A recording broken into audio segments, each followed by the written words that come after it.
বহুদিন পর আবার আপনাদের সঙ্গে যোগ হতে পেরেছি। আনন্দের বিষয়, পরমপিতার কাজ অবাধে সারা বিশ্ব জুড়ে চলছে। আর আপনারা খুব সুন্দরভাবে এই যে বাংলার একটা কালচার নিয়ে করছেন। আমরা আমরা হচ্ছি বিদেশী মানুষ, কৃষ্টি বৈশিষ্ট্যহারা মানুষ। তো এই আপনাদের এই সুন্দরভাবে যে পরিচালনাটা বা সুন্দরভাবে যে একটা বাংলা ভাষা রসস্বাদিক যে বাংলার সংস্কৃতির মতো করে বিষয়গুলো চলছে, সেখানে কিন্তু আমি আপনাদের সম্মুখে উপস্থাপন করার মতো যোগ্যতা আমার নেই। শুধু একটা আ অ কথোপকথনের ভিতর দিয়ে শর্মিলা মা সেদিন বললেন, আমি উনার কথা রাখার সেই চেষ্টায় চলে এসেছি। ঠাকুরের বিষয়ে, ঠাকুরের জগতের কথা বলতে গেলে আমার ভিতরে একটা আ কেমন যেন মনে হয় যে আমি একদম এত ক্ষুদ্র মানুষ, আমি কি তার কথা বলতে পারবো?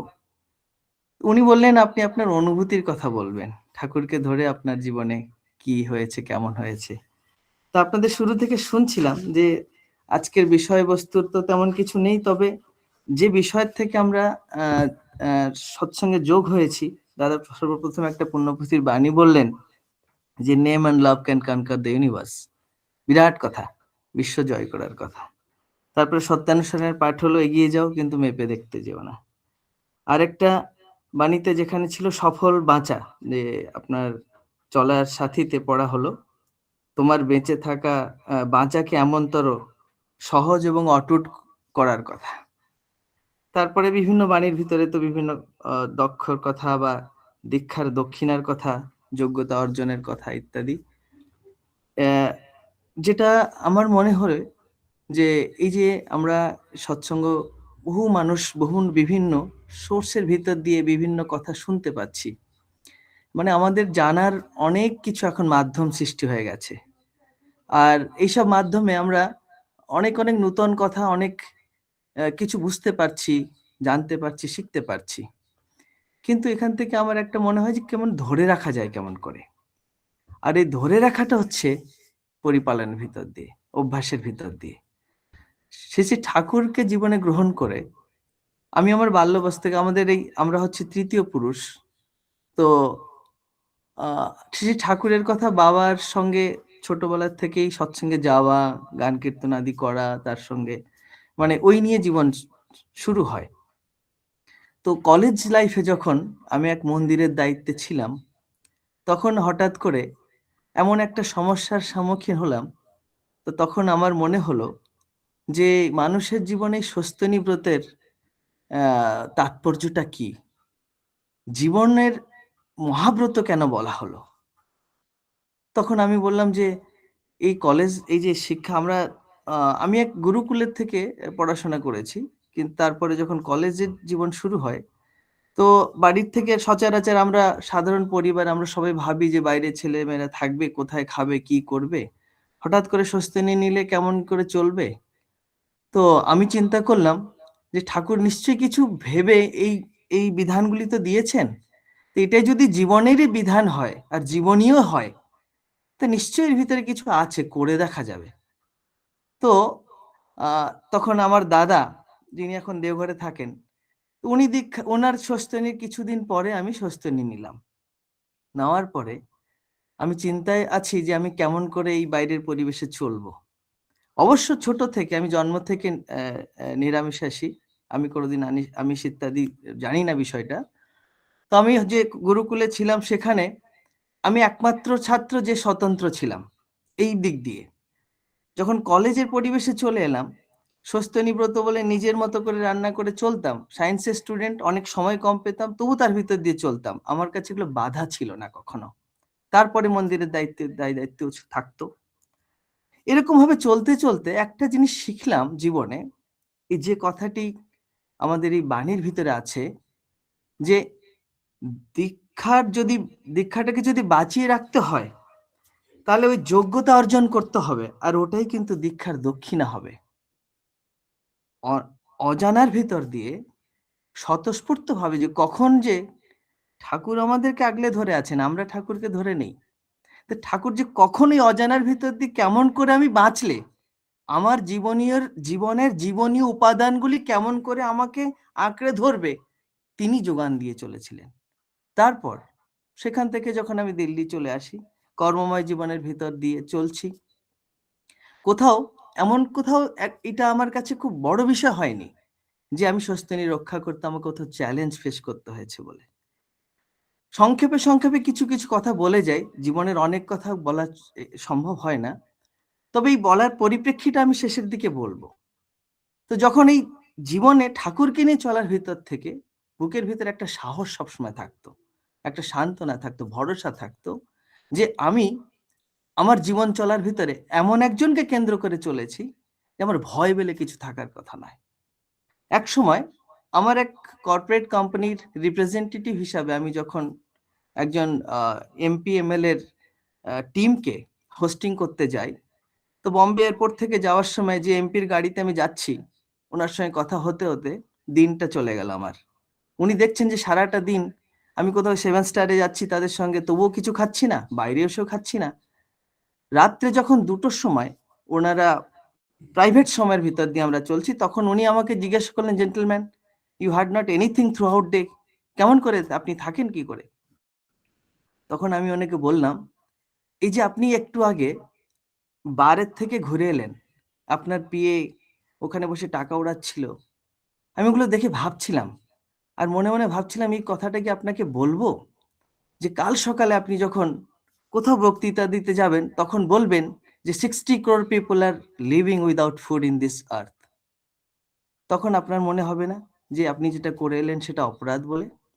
এমনি কথা প্রসঙ্গে বলতে বলতে উনি বললেন, আমার মতের ভিতরে একটা ক্ষোভ ছিল যে আপনাদের কোম্পানির ডাইরেক্টর নিজে হোস্টিং করতে এলেন না, আপনারা এসছেন, তবে আপনাদের মতো মানুষ যার সঙ্গে আছে সেখানে আমরা আপনাদের কিছু সহযোগ করতে পারি। আমি যখন ওনার সঙ্গে কথোপকথনের ভিতরে থাকছি, উনি আমাকে একটা কথা বললেন যে আজ অব্দি আমাকে আপনার মতো করে এইভাবে কেউ বলেনি। মানে আমার কথাটা যেন একটা মাস্টার ক্লাসের মতো হয়ে যাচ্ছিল তার কাছে। কিন্তু আমি দ্বিধাহীনভাবে বলে যাচ্ছি, নিঃসংকোচে বলে যাচ্ছি, একদম সরল ভাষায় বলে যাচ্ছি। উনি শুনছেন কিন্তু কথাগুলো। আমাকে পার্সোনালি ইনভাইট করলেন, আমার দেশে এসো, আমার রাজ্যে এসো। আর তারপর সেখান থেকে আমি আবার যখন এই কর্মসংক্রান্তে যখন বিদেশে থাকি 4-5 বছর, অসুবিধা হয়েছে আমার সেখানে চলতে। কিন্তু আমার সঙ্গে বিশেষ করে কাজ যারা করতেন তারা কেউ ইউরোপিয়ান, কেউ হল্যান্ড, ফ্রান্স, এরকম বিভিন্ন জায়গার বিভিন্ন ভাষাভাষীর বিভিন্ন জায়গার মানুষ থাকতেন। কিন্তু তার ভিতরে অনুভব করেছি আমার কাছে স্বতন্ত্রতা ছিল এই ঠাকুরকে নিয়ে চলাটা। সবাই কিন্তু দেখতেন যে আমি তাদের সঙ্গে উঠছি, বসছি, চলছি, সবকিছু চলছে, কিন্তু আমার জীবনের যে প্রিন্সিপাল, আমার জীবনের যে ধারা, সেটা ঠিক আমার মতো করেই চলছে। এই হচ্ছেন আমার ঠাকুরকে ধরা এবং আমার জীবনে তাকে অনুভব করা। আমরা আমরা যারা জীবনের এই পথে চলছি, ঠাকুর এক জায়গায় একটা বাণীতে বলেছিলেন যে ইন্ডিপেন্ডেন্ট লিভিং মানে হচ্ছে অটো ইনিশিয়েটিভ রেসপন্সিবল সার্ভিস। আমার কাছে যেন এই কথাটা খুবই ইম্পর্ট্যান্ট বলে মনে হয়। সবসময় মনে হয় যে ঠাকুরকে জীবনে গ্রহণ করে আমি খুব নিজেকে দায়িত্ববোধের ভিতরে রাখতে চাই। আমার মনে হয় যে আমার দায়িত্বের শেষ নেই। সময়ের খুবই অভাব আমার কাছে। এত কাজ, এত কর্ম পড়ে রয়েছে, এত যোগ্য। আমি এই কিছুক্ষণ আগেই দক্ষিণ দিনাজপুরের কথা ভাবছিলাম। একটা সময় ছিল এখানে আর কি বুদ্ধিজম, জৈনিজম এদের একটা ভীষণ প্রভাব ছিল। তারপরে বৈষ্ণবদের একটা সময় এলো, তারপরে সুফিদের একটা সময় এসেছিল। মোস্টলি লার্জ কন্টেন্টে বলতে গেলে ব্রিটিশের পর এখানে এই যেখানকার ট্র্যাডিশনাল যে আপনাদের গানের ভিতরে সেই জিনিসগুলো খুঁজে পাচ্ছিলাম, যে ব্রিটিশদের পরে আপনাদের এই যে এখানকার যে সিম্পলিসিটিটা, আপনাদের যে সহজভাবে এবং চলনের ভিতরে যে কালচারটা পাওয়া যায়, যে সাধুবাদটা পাওয়া যায়, এই সবগুলো কিন্তু তার মানে যেমন আপনার বাউল, কীর্তন ইত্যাদির ভিতরে যে আপনাদের সংস্কারটা পাওয়া যায়, সময়ানুক্রমে এইটা কিন্তু আস্তে আস্তে এই আধুনিকতার ভিতর দিয়ে একটু একটু করে হারিয়ে যাচ্ছে। চিন্তার বিষয়ের দিকে আসি তাহলে। যোগ্যতার কথা হচ্ছে তো, ঠাকুরকে ধরে আমাদের জীবনের অনুভূতির কথা হচ্ছে তো, তাই যোগ্যতার দিকে আসতে গেলে এই সমাজকে বাদ দিয়ে সাম্প্রতিক যে সময়ের ভিতরে আমরা চলছি এইটাকে অগ্রাহ্য করে কিন্তু কিছু ভাবা যায় না। এটাকে যখন কনসিডার করার কথা মনে হয়, তখন মনে হয় যে আমাদের কিন্তু এই সাধু সাবধানের কথাটা খুব আমাদের প্রতি প্রযোজ্য। তার মানে এই যে প্রত্যেকটি ব্যবস্থার ভিতর দিয়ে আমরা চলেছি, এই ব্যবস্থার ভিতর দিয়ে কিন্তু সব থেকে বড় দায়িত্ব আমরা দিই অটো ইনিশিয়েটিভ রেসপন্সিবল সিটিজেন, এই সার্ভিসের কিন্তু দায়িত্ব আমাদের উপরে। এই সমাজ ব্যবস্থাকে সুন্দর করার দায়িত্ব কিন্তু আমাদের উপরে। ব্যক্তি জীবন থেকে নিয়ে রাষ্ট্র জীবন পর্যন্ত সুন্দর করে এটাকে মানে সুনিয়ন্ত্রিত শৃঙ্খলাবদ্ধ ভাবে চালানোর দায়িত্ব কিন্তু আমাদের উপরে। এইবার একটু পিছিয়ে আসি। যে সংস্কৃতি, যে বৈশিষ্ট্য আমাদের মাটির উপরে ছিল, এই যে প্রত্যেকটা অঞ্চলের ভিতর দিয়ে এমন ভাবে যেগুলো ছিল, সেগুলো থাকছে না কেন? একসময় মালয়েশিয়া একটা উৎসব হয়, আমি গেছি কোনো কর্মসূত্রে, তো পূজনীয় বিঙ্কিদা জানলেন যে আমি ওখানে যাচ্ছি বলে, তো জানলাম ওখানে উৎসব আছে, অ্যানুয়াল উৎসব আছে। তো যখন উৎসবে যাই, তো ওখানকার বিভিন্ন কালচারাল প্রোগ্রামের ভিতর দিয়ে আমাদের উৎসব হয়, সুন্দরভাবে হয়, এবং আমি ঘোরাফেরা করছি। তো আমার একজন একটা ওখানকার বর্তমান যে প্রাইম মিনিস্টার আছেন তার আন্ডার সেক্রেটারির সঙ্গে মিটিং করান।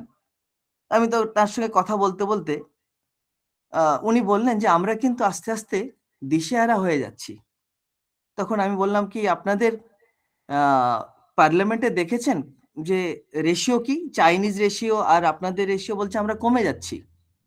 তখন আমি বললাম কি আমার ঠাকুর বলতেন যে বৈশিষ্ট্য হারা হলে কিন্তু মানুষকে বেঁচে থাকা কঠিন হয়ে যাবে, আপনারা আবার ফিরে যান আপনাদের সংস্কৃতির উপরে। ওরা মুসলিম ডমিনেটেড মানে কালচার, বাট স্টিল আমি বললাম আপনাদের কালচারে ফিরে যান, দেখবেন আপনাদের বৈশিষ্ট্যকে আবার স্কুল থেকে, শিক্ষা থেকে, পারিবারিকের থেকে যখন যখন আপনারা আবার করে সৃষ্টি করতে চেষ্টা করবেন, দেখবেন আপনাদের যে জমিনি পকড় যেটাকে আমরা বলি, মানে the ground level what you need to hold, আমাদের এক্সিস্টেন্স, আমাদের সত্তার যে ভিত্তিভূমি যেটা, সেটাকে ধরে রাখতে পারবেন। তারপর উনি খুব আগ্রহ প্রকাশ করে বললেন আমাদের এই শিক্ষা ব্যবস্থাটাকে সুন্দর করা যায় না।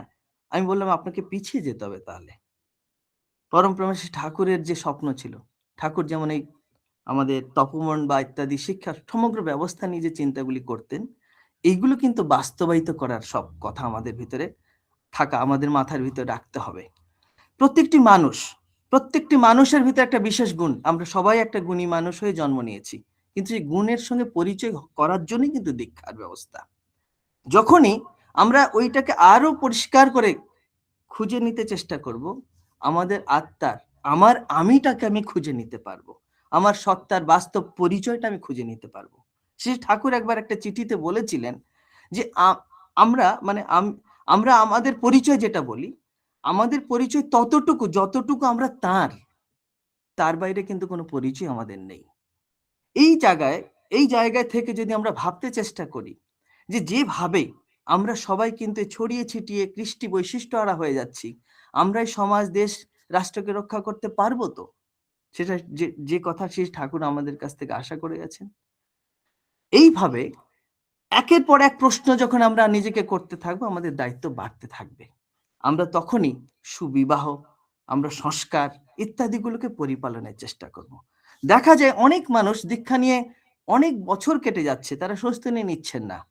তার মানে আমরা দীক্ষাটাকেও ঠিকভাবে পালন করতে পারছি না, বুঝতে পারছি না। আমরা ঠাকুরের প্রতি টান বাড়েনি, তাই স্বস্তি নেওয়া হয়নি, এটাই মনে হয় আমার। তাহলে টান বাড়াতে হবে, বুঝতে হবে আমাদের জীবনের যে জিজ্ঞাসা, তাকে আরো থেকে আরো আরো প্রশ্ন করে আমাকে নিজেকে জর্জরিত করে ফেলতে হবে, তবেই আমি খুঁজে পাবো আমার জীবনের সন্ধানটা কোথায়। আমি যখন 5 বছর বয়সে আমার মনে একটা প্রশ্ন জেগেছিল, কোন এক সৎসঙ্গে গেছি, কোন শ্রাদ্ধ তিথির উপলক্ষে সৎসঙ্গ ছিল, তা সেখান থেকে কিছু কথা শুনে এসে আমি বাড়ি এসে জিজ্ঞাসা করছি যে আমাদের পরিচয়টা কি। বাহিরের জগতে আমরা একটা শরীর, আমাদের একটা নাম আছে, অন্তরের জগতে কি আমার আমি তখন ক্লাস 5-এ পড়ি। এই যে প্রশ্ন আমার ভিতরে তখন থেকে থাকতো, তার উত্তর খুঁজতে খুঁজতে একটা সময় আমার মনে হয়েছিল যে আমরা যারা এই জগতের এত জ্ঞান বিজ্ঞান, এমন অনেক কিছু রয়েছে, তার কোনোটাই কিছুই জানি না, কোনো কিছুই জানি না, কিন্তু শুধু সহজ ভালোবাসার ভিতর দিয়ে ঠাকুরকেই আগলে ধরি, শুধু তাকেই ভালোবাসি। একদম প্রশ্নহীন হয়ে যদি শুধু তাকেই ভালোবাসি, আমরা জীবনের যাবতীয় যা কিছু জীবনীয়, যত জ্ঞানের ভান্ডার পরিপূর্ণ বিষয়গুলি দুনিয়াতে ছড়িয়ে ছিটিয়ে আছে, সব কিন্তু এরই ভিতরে আছে, খুঁজে পাবো। এইভাবে যদি দেখতে চেষ্টা করি, আর সেটাও যদি ওই ব্যাকওয়ার্ড ইন্টিগ্রেশনের মতো করে যদি পরিবারে ইনস্টল করাতে পারি। আজকে দেখা যাচ্ছে আচার্যদেব সেদিন বলছিলেন, কোনো ঋত্বিক দাদা গেছেন, প্রণাম করছেন, তার জীবনের কথা বলছেন, অ্যাচিভমেন্টের কথা বলছেন। আচার্যদেব বলছেন, আপনি তো করেছেন অনেক কথা, অনেক কিছু শুনলাম, জানলাম, আপনার পরিবার কোথায়? তিনি দেখতে চাইছেন আপনাদের ছেলেমেয়েরা, মানে আমাদের ছেলেমেয়েরা সেই পথে হেঁটে সেখানে পৌঁছাচ্ছেন কিনা। হিসাবের কথা দেখতে গেলে আমরা করি সত্যিকারে যত দায়িত্বটা, যেভাবে দায়িত্ব ঠাকুর দিয়ে গেছিলেন, এত বড় দায়িত্বের ভিতরে ভারসাম্য রক্ষা করতে গেলে কিন্তু আমাদের ব্যাকওয়ার্ড ক্যালকুলেশন বা ব্যাকওয়ার্ড ইন্টিগ্রেশন গুলো খুবই দরকার হয়ে পড়ছে। আমাদের শিক্ষার ব্যবস্থার ভিতর দিয়ে ঠাকুরের নীতি বৈশিষ্ট্যের কথা, আচার আচরণের কথা, পারিবারিক শিক্ষার ভিতর দিয়ে কিন্তু ছেলে মেয়েদের শেখানোর প্রয়োজন, বিশেষ করে দরকার, মানে প্রয়োজন হয়ে দাঁড়িয়েছে আজকের দিনে। তা নাহলে কিন্তু আমরা হারিয়ে ফেলবো। বিবাহের বিধানের কথা, প্রতিলোমে ছেয়ে যাচ্ছে দুনিয়াটা, বর্ণসংকরে ছেয়ে যাচ্ছে, প্রতিলোম ছেয়ে যাচ্ছে বলে ঠাকুর এই বিধানগুলো দিয়ে গেলেন। প্রত্যেক বর্ণ বৈশিষ্ট্যের অনুপাতিক তাদের যে নিয়ম নীতিগুলো পুনরায় পালন করতে বললেন। উপনয়নধারী সংস্কারী মানুষই পাওয়া যাচ্ছে না। তাহলে কোথায় আমরা ব্যালেন্স করব? ঠাকুর বলেন একজন সস্তনী মানুষ 100টা পরিবার, 100টা মানুষকে সামলাতে পারে একজন। তাহলে এই সামঞ্জস্যের ভিতর থেকে যদি রক্ষা পেতে চাই, এই সামঞ্জস্যের ভিতর থেকে যদি এই সমাজ দেশ দুনিয়াকে সবাইকে বাঁচিয়ে রেখে ঠাকুরকে নিয়ে উপভোগ করতে চাই, তিনি কিন্তু প্রত্যেক কথার ভিতরে বলে গেলেন পরিবেশের কথা। আমার বিশেষ করে আমার ভিতরে কিছু ক্ষুধা আছে, আমি সেই ক্ষুধাগুলোকে নিয়ে ছুটতে থাকি, ভাবি একটা সুন্দর তপবন কি করে সৃষ্টি হবে, যেখানে প্রত্যেকটি ঠাকুর যে কথা বলতেন যে 10টি ব্রাহ্মণ সন্তান সারা জগতে এই গীতার দ্বাদশ অধ্যায়, দশম অধ্যায় ইত্যাদি নিয়ে তারা ব্যাখ্যা করে যাচ্ছেন। ঠাকুর স্বপ্ন দেখতেন। আমি অনেকগুলো মন্দিরে ঘুরে দেখেছি, সেখানে পূজারীর অভাব রয়েছে, ব্রাহ্মণ সন্তান আমরা পাচ্ছি না, উপযুক্তভাবে পুজো বিধি পালন করা হচ্ছে না, পচা খল পচা দিয়ে ঠাকুর ভোগ হয়ে যাচ্ছে, একবার হচ্ছে তো 5বার হচ্ছে না, এরকম অনেক কিছু রয়েছে। তাহলে একটা সময় এসে গেছে, এখন কনসলিডেট করার সময়। যত কিছু যা কিছু কিন্তু আমাদের চতুর্দিকে ছেয়ে গেছে, এগুলোকে কিন্তু ভারসাম্য রক্ষা করার সময় এসে গেছে, দায়িত্ব সহকারে পালন করার সময় এসে গেছে। সমাজ ব্যবস্থা দেশ জুড়ে কিন্তু যুদ্ধ চলছে। কয়েকদিন, দুদিন আগে যখন একটা সৎসঙ্গে কথা বলছিলাম, আমার মাথায় এটা শুধু বারবার আসছিল যে সমগ্র বিশ্বে কিন্তু একটা অশান্তির মানে স্রোত বেয়ে চলেছে। মানুষ নিজেই জানে না, দিশারা কখন কি হবে কেউ বলতেই পারছে না। তাহলে আমরা আমাদের পরবর্তী প্রজন্মের কথা ভাববো কি করে? একটা সময় আমি বাবাকে জিজ্ঞাসা করেছিলাম যে আমরা দেশ থেকে দেশান্তর হয়ে বিভিন্ন রাজ্যের থেকে এরকম তো ছুটে চলেছি, আমাদের ইতিহাসটা কোথায়, আমাদের পরিচয় কোথায় থাকবে? আমাদের সন্তানরা পরবর্তী সময়ে আমাদের এই পুরুষের বৈশিষ্ট্যগুলোর কথা কোথা থেকে জানবে, কোথায় ধরে রাখবে তারা? তো বাবা বললেন, সব রাজপ্রাসাদ ছেড়ে দিয়ে এই দেওঘরে এসে দুটো শুকনো রুটি খেয়ে আচার্য সঙ্গ করে জীবন কাটানো অনেক আনন্দ আছে তাতে। কথাটি আমার ভিতরে খুব লেগেছিল। আমি ভাবছিলাম বাবা, তো বললেন ঠাকুর কেন এসেছিলেন এখানে? নিশ্চয়ই কিছু ভেবে এসছেন। ইতিহাসে খুঁজে পাওয়া যায়, প্রথম যখন এই ভূ সন্ধান পাওয়া যায়, সেই প্রথম এই ভূ সন্ধানটাই ঝাড়খণ্ডের মাটিটি ছিল। পাবনার ইতিহাসে খুঁজে পাওয়া যায় একটা আবাদ অঞ্চলকে ঠাকুর একটা সুন্দর পরিবেশের সৃষ্টি করে দিয়েছিলেন। সমাজে আমি যেমন এই যে আমার নেগেটিভ সাইডটা বলে যাচ্ছি, যেমন যা কিছু অশান্তি বা যা কিছু সমাজের এই অব্যবস্থার ভিতরে রয়েছে, এগুলো তো থাকবে। এই থাকার ভিতর থেকে এইগুলোকে সুন্দর করে নেওয়ার জন্য আমাদের শক্ত হয়ে দাঁড়াতে হবে। অপোজিট ডিরেকশনে যদি বোটিং না করা হয়, তাহলে তো এগিয়ে যাওয়া যায় না। প্রত্যেকটি বিষয় কিন্তু জীবনের সঙ্গে জড়িয়ে রাখা বিষয়। আমরা যদি আমাদের চোখের, আমাদের দৃষ্টিটাকে যদি সুন্দর করে দেখতে চেষ্টা করি, আমাদের বিচক্ষণতাটাকে বদলে দিতে পারে। আজকে একটা খুব সুন্দর কথা আমার মাথায় এলো, সময়, আমরা যে সময়ের কথা বলি না, সময়, এটা খুব সুন্দর কথা। দেখেন বলছে কি, time is slow when you wait for something, time is fast when you are late, time is deadly when you are sad, time is short when you are happy, time is endless when you are pain. আমরা যখন যন্ত্রণায় থাকি তখন সময়টা আমাদের শেষ হতে চায় না। যখন আমরা খুব খুশিতে থাকি মনে হয় সময়টা খুব ছোট্ট। যখন দেরি হয়ে যায় তখন মনে হয় সময়টা খুব দ্রুত চলছে। যখন অপেক্ষা করি তখন মনে হয় সময়টা খুব স্লো চলছে। বাট আদৌ সময় কিন্তু সময়ের মতোই চলছে। এই যে ফিলিংসটা যেটা, চয়েসটা আমাদের, আমরা কেমন করে এটাকে নিচ্ছি? সৎসঙ্গের জগতে এসে আমি আর কিছু পেয়েছি বা না পেয়েছি আমি জানি না। আমরা প্রত্যেকে কিন্তু আমাদের স্ববৈশিষ্ট্যের উপরে দাঁড়িয়ে, আমার ছেলে মেয়ে শুধু আমার নয়, তারা কিন্তু তাদের জীবনের একটা সত্তা নিয়ে পৃথিবীতে এসছেন। তারা ঠাকুরের সৃষ্টি, তারা তাদের কর্ম করে তাদের জীবন নিয়ে চলে যাবেন। হয়তো আমার পরিবারের মাধ্যমে তাদের আসা, কিন্তু তারাই ঠাকুরেরই অংশ বা ঈশ্বরেরই অংশ তারা, বা তার হয়ে তারা পৃথিবীতে এসছেন। এইটা যদি তারা অনুভব না করতে পারে, এইটা যদি তারা পরিপালনের ভিতর দিয়ে বৈশিষ্ট্যের ভিতরে না ধরে রাখতে পারে, সবকিছু ব্যর্থ হয়ে যাবে। ঠিক একইভাবে আমাদের এখন যে জিনিসগুলোর ভিতর থেকে আমরা হারিয়ে যাচ্ছি সেগুলোকে খুঁজে নিতে হবে, বেছে নিতে হবে যে এই সমাজ ব্যবস্থাকে রক্ষা করতে গেলে সুবিবাহের কথা। আমার মেয়ে যখন আচার্যদেবকে প্রণাম করে, আচার্যদেব বললেন ওর দীক্ষার সহিত স্বস্তিনীর কথা বললেন। মিন্টুদা যখন সামনে বসেছিলেন, আমার ছোট ভাইপো যখন ওখানে গিয়ে নিবেদন করছে, জেঠু ওর দিদি জন্মদিন কালকে, আমরা ভাবছি কি ছোট ছেলে শুনেছে কিনা ঠিক মতো। বাইরে এসে যখন উনি বলছেন তখন আমি তখন আমার দাদা বলছেন যে কথাটা, যে আচার্যদেব জানেন কাকে দিয়ে কি করাতে হবে, উনি ঠিকই বেছে নিয়েছেন। তার মানে আমরা যে জিনিসগুলো নিয়ে ভয় পাই, আমাদের আসক্তিটা তো তার প্রতি হওয়া উচিত। তো যে জিনিসটা ভয় পাই তিনি তো সমাধানের জন্য বসে আছেন, ভয় পাওয়ার কেন? আমরা অনেকগুলি বাংলার ছেলে মেয়েদের এই যে বিবাহের অনেক কিছু ইনফরমেশন পাচ্ছি, তাদের বায়োডাটা পাচ্ছি, কিন্তু উপযুক্তভাবে সেগুলিকে আমরা করতে পারছি না। তার কারণটা একটু আমাদেরকে পিছিয়ে গিয়ে দেখতে হবে। তাই জন্য যে ব্যবস্থার ভিতর দিয়ে ঠাকুর আমাদেরকে, যে বিধানের ভিতর দিয়ে ঠাকুর আমাদের কাছ থেকে যা কিছু চেয়ে গেছেন, সেগুলো কিন্তু কাঁটায় কাঁটায় পালন করে তাকে আবার আমাদের জীবনের অংশ করে জীবনীয় করে নিয়ে চলতে হবে। দাদা আমার সময় হয়ে গেলে আমাকে একটু বলবেন, আমি এক্সাক্ট টাইমটা নোট করে নিই। এইভাবে কথায় বলতে বলতে গেলে অনেক কিছু এগিয়ে যাবে, কিন্তু একটা জায়গা আমরা যখন এই আমাদের এই ছেলে মেয়ে বা পারিবারিক শিক্ষা ব্যবস্থার ভিতর দিয়ে ঠাকুরকে জীবন্ত করে রাখার বা ঠাকুরকে ধরে তারা কি করে এগিয়ে যাবে এই কথাটা ভাবছি, তখন ভাবছি যে এই ব্যবস্থাগুলি কি করে ইনস্টল করা যায়। দেখেন, আমরা অনেক সময় আমাদের সাবকনশিয়াস মাইন্ডের কিন্তু দুটি ভাগ আছে।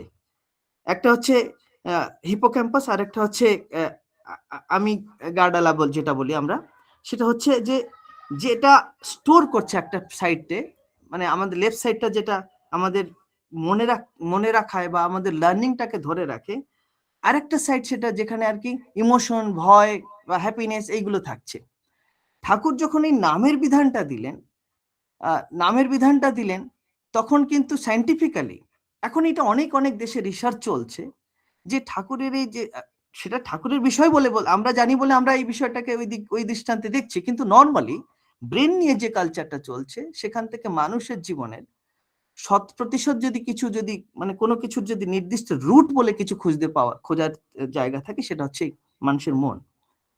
মানুষ কিন্তু মন দিয়ে স্বতন্ত্র, মানুষের ভিতরে আর অন্য এক্সট্রা কোনো কিউরিকুলাম বা কিছু এক্সট্রা কিছু নেই। যদি অনেকাংশে দেখতে গেলে পশুরা মানুষের থেকে এই অন্যান্য যে আমাদের পঞ্চ ইন্দ্রিয়তে ইত্যাদি ইত্যাদি দিক দিয়ে তারা এগিয়ে, কিন্তু মানুষের কাছে শুধু স্বতন্ত্র, সেটা হচ্ছে মানুষের মন। ঠাকুর বললেন সবকিছুর কেন্দ্র তো এইখান থেকে। এই রিসার্চে আমাদের আইআইটি দিল্লিতে একটা রিসার্চ হয়েছিল, সেখান থেকে বড় বড় সায়েন্টিস্ট এসেছিলেন, সেখানে রিসার্চ করে তারা একটা জিস্ট দিয়ে গেলেন, বলছেন mind is everywhere, mind is nowhere. মনটা সবখানে আছে, মনটা কোথাও নেই। এই যে তার মানে এটা কোনো জিস্ট হলো না, মানে এটা কোনো সমাধান হলো না। জীবনের যে বিধান নিয়ে আমরা নিজেকে দক্ষ করে তুলব, তার বৃহৎ অংশ বা সর্বপ্রথম অভ্যাসযোগ কিন্তু এই নাম দিয়ে সৃষ্টি। এই নামের একটা সময়ের কথা বলি, যখন আগের বহু পুরনো ঋত্বিকরা যখন এই বিভিন্ন গ্রামগঞ্জে যেতেন, তারা সঙ্গে তাদের যজমানদের বসিয়ে নাম করাতেন। আমরা যেরকম মহাপ্রাণের তিথিতে মৌনব্রত পালন করতাম, পুরো দিনই কথা বলতাম না, কাগজে লিখে কেউ কাউকে ইশারা করে বলতাম ইত্যাদি, কিন্তু সমগ্র সময়টা নামময় থাকতাম বা হবিষান্ন করে সেইভাবে পালন করতাম। এইগুলো আস্তে আস্তে যেমন কেমন মানে কেমন উঠে যাচ্ছে, মানে আর দেখা যাচ্ছে না। এই যে মন্দির মন্দির ভরে যাচ্ছে, উপজেলা কেন্দ্রে বা কেন্দ্র মন্দির ইত্যাদি ভরে যাচ্ছে, কিন্তু সেখানে গিয়ে কনস্ট্যান্টলি বসে নাম করা বা এই ঠাকুরমুখী হয়ে যে চর্চা করে বিষয়গুলোকে এগিয়ে যাওয়া, কেন ঠাকুর বলে গেলেন যে আমাদের জানাগুলো যদি আমরা ছোট ছোট চটি চটি বই বা বিভিন্ন লেখা বিভিন্ন মাধ্যমে, এই যে অপূর্ব সঙ্গীতের মাধ্যমে আপনারা যাজন করছিলেন, এইগুলো কিন্তু মানুষকে এইদিকে টেনে আনবে। ঠিক একইভাবে ঠাকুরের কথাগুলো সহজ ভাষায়, সরল ভাষায় সরলীকরণ করে মানুষের কাছে পৌঁছে দেওয়ার কথাও কিন্তু ঠাকুর বলে গেছেন। এই যে সেই জন্য বলছি, দীক্ষা নিয়ে কিন্তু আমরা দক্ষ হয়ে উঠছি। এবার আমাদেরকে ওটা মেঝেকে সুন্দর করে আমাদের ভিতর যে বৈশিষ্ট্যগুলো আছে, বিশেষত্ব যেগুলো আছে, সেগুলোকে বিভিন্ন দিকে ছড়িয়ে দিতে হবে। যার ভিতরে যে গুণটি আছে সেটাকে নিয়ে আমরা পরিচর্যা করে তাকে আরো সুন্দর করে তোলার চেষ্টা করতে হবে। মানুষের প্রয়োজন কিন্তু আমাদের প্রচন্ড হয়ে দাঁড়িয়েছে। এই শিক্ষা ব্যবস্থার ভিতরে ঠাকুরের আইডিওলজি নিয়ে কারা রিসার্চ করবে, এমন একটা যুব সমাজ বা টিম তৈরি হওয়া যাওয়া দরকার। আপনারা দেখুন, লক্ষ্য করে রিচিদার বয়স হয়ে আসছে, তো রিচিদা সংস্কৃতে ট্রান্সলেট করে এগুলো লিখে একটা নিজের কপি সঙ্গে খাতাটা নিয়ে ওখানে গিয়ে পড়তেন। একদিন আমি রিচিদাকে জিজ্ঞাসা করছি, আপনি তো আসতে পারছেন না, হাঁটুর ব্যথা বেড়ে যাচ্ছে, অসুস্থ হয়ে যাচ্ছেন, তো আপনার পরে কে পড়বে? তো রিচিদা বলছেন যে দেবনাগরী লেখাটা সবাই লিখতে পারে না বা এগুলো টাইপ হতে পারছে না। আমি আমি আমার মনে একটা একটা কষ্ট হতে লাগলো। এমন কেন হবে? ঠাকুরের জগতে লক্ষ লক্ষ কোটি কোটি মানুষ আমরা, দায়িত্বগুলোকে ভাগ করে নিতে হবে একের পর এক। শিক্ষা ব্যবস্থার ভিতরে ঠাকুরের আইডিওলজি গুলো আনতে হবে, পারিবারিক জীবনের ভিতরে আনতে হবে, পারস্পরিকতার ভিতর দিয়ে যে সমৃদ্ধির কথা বলা হচ্ছিল, এই পারস্পরিকতা আসবে কোথায়? টানটা তার প্রতি না হলে তো পারস্পরিকতা স্বামী স্ত্রীর ভিতরেই থাকছে না, পরিবারের ছেলে মেয়েদের ভিতরে থাকছে না, সমাজ তো অনেক দূরের কথা, দেশ তো অনেক দূরের কথা। আমরা নিজ নিজ দায়িত্বে নিজেকেই বোঝার মতো সময় দিতে পারছি না, দেশের কথা কি বুঝবো? এই জন্য কিন্তু না বুঝলেও যে আমাদের হারিয়ে যেতে হবে, আমরা একদিন যে দিশেহারা হয়ে নিজেকে খুঁজে পাবো না, তখন কি হবে? সেই জন্য ঠাকুর কিন্তু আমাদের সীমাবদ্ধ করে যাননি। ঠাকুর কিন্তু আমাদের এই বিস্তারে অস্তিত্ব হারিয়ে যাওয়ার কথার ভিতর থেকে, মানে বিস্তারে অস্তিত্বের কথা বলে গেছেন। আমরা এই বিস্তারের জীবন নিয়ে কিন্তু জন্মগ্রহণ করেছি। আমরা খুবই ভাগ্যবান যে ঠাকুর দয়া করে আমাদেরকে ধরা দিয়েছেন, দয়া করে আমাদের প্রতি তার প্রতি ভালোবাসার সুযোগটা দিয়েছেন। ভুল করলে আমরা আমরা কখনো, আমরা একবার যে এই যে হারিয়ে যাব না, আর কিন্তু ফিরে আসতে পারবো না। আমরা কেউই জানি না হোয়াট নেক্সট, পরবর্তীতে আমরা কোথায়। কিন্তু বিশ্বাসের সহিত বলতে পারি, যদি ঠাকুরকে নিয়ে এতটুকু ভালোবেসে বেঁচে থাকি, আমি নিশ্চিত করে বলতে পারছি, যেখানে আমি ছেড়ে যাব, আমি জাস্ট যাব আর আসব, শরীরটা ছেড়ে যাব, আবার একটা শরীর নিয়ে আবার সেখান থেকে শুরু করব। এই হচ্ছে ঠাকুরকে ধরে ভালোবাসার জীবন, এই হচ্ছে ঠাকুরকে অনুভব করা, এই হচ্ছে ঠাকুরকে নিয়ে চলা, এই হচ্ছে আমার জীবনের অনুভূতি। আশা করি আপনাদের এই আমার বলার ভিতরে কোথাও যদি কোথাও ত্রুটি বিচ্যুতি থাকে আপনারা মার্জনা করবেন। আমার সাহিত্য বা ভাষার উপর অতটা দক্ষতা নেই, প্রথম। দ্বিতীয় হচ্ছে এটা যে বিভিন্নভাবে বিভিন্ন বিষয় থেকে টেনে টুনে এনে ওই একই জায়গায় পৌঁছানোর চেষ্টা করছিলাম, সময়ের ভিতর দিয়ে পেরেছি কিনা তা জানি না, তবে আমি চেষ্টা করলাম। আর আমার কথায় যদি কোথাও যদি একটা অ্যাডভাইজারির মতো মনে হয়ে থাকে, মানে উপদেশের মতো মনে হয়ে থাকে, সেটা কিন্তু একদমই নয়। আমি অতি নগণ্য মানুষ, আমার ভিতরের এই আবেগটাকে তুলে ধরলাম, এইটাই। আপনারা সবাই আমাকে নিজে গুণেই গ্রহণ করবেন। বন্দে পুরুষোত্তমম, বন্দে পুরুষোত্তম, বন্দে পুরুষোত্তম। জয় জয় জয় গুরু দাদা। অপূর্ব অপূর্ব বাস্তব উপলব্ধি, বাস্তব অনুভূতি, জীবন চলনার যে প্রাত্যহিক জীবনে যে অনুভূতি, সেই অনুভূতির কথা সে প্রিয়পরের ভাবধারায় আমার শ্রদ্ধেয় উপানন্দ দাদা আমাদের মধ্যে বিতরণ করলেন। সত্যি তো তাই, আমাদের ভাববার সময় এসছে। আমরা যদি তাকে একটু ভাবি, তাহলে কিন্তু আমরা সুন্দর সমাজ তৈরি করতে পারবো, আর প্রতিপত্তিকে যুক্ত করতে পারবো। বিভিন্ন আঙ্গিকে আমার শ্রদ্ধেয় দাদা স্বল্প সময়ের মধ্যে দিয়ে পরিবেশন করলেন। তপন সৎসিংহের বিহারের পক্ষ থেকে আমার শ্রদ্ধেয় দাদার এবং দাদার পরিবারের শান্তি, স্বস্তি, ইষ্টচ্ছল জীবন প্রার্থনা করি প্রিয় পর্ণের রাতুল ডাঙ্গা শ্রীচরণে। জয় গুরুদা, খুব ভালো থাকবেন। আবারও সময় সুযোগ হলে আমাদের সাথে শেয়ার করবেন আপনার এই কথাগুলি। জয় গুরু। জয় গুরু।